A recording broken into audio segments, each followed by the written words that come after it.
Hello, আমি মৌমিতা, মৌ bake হাউসের ওনার।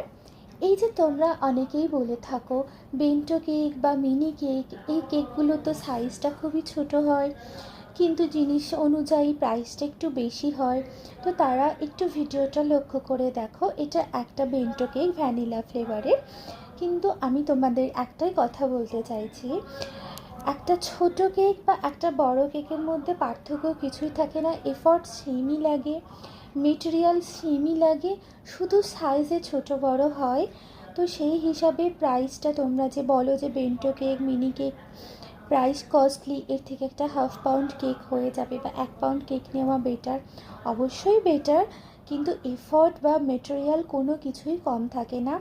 একটু মেটেরিয়ালে তবু কম বেশি থাকে, কিন্তু এফর্ট সেমই থাকে। একটা বেন্টো কেক বা মিনি কেক বানাতে যতটা টাইম লাগে, একটা হাফ পাউন্ড বা 1 পাউন্ড কেক বানাতে ঠিক ততটাই টাইম লাগে, যেখানে এফর্ট কম থাকে না। আর একটা হোমমেড কেক একটু হলেও দোকানের থেকে তুলনামূলকভাবে প্রাইসটা বেশি হবেই। আর তাছাড়াও তোমাদেরকে এর নেক্সট পার্টেতে এই বেন্টো কেকের ওয়েটটাও তোমাদের দেখিয়ে দেবো।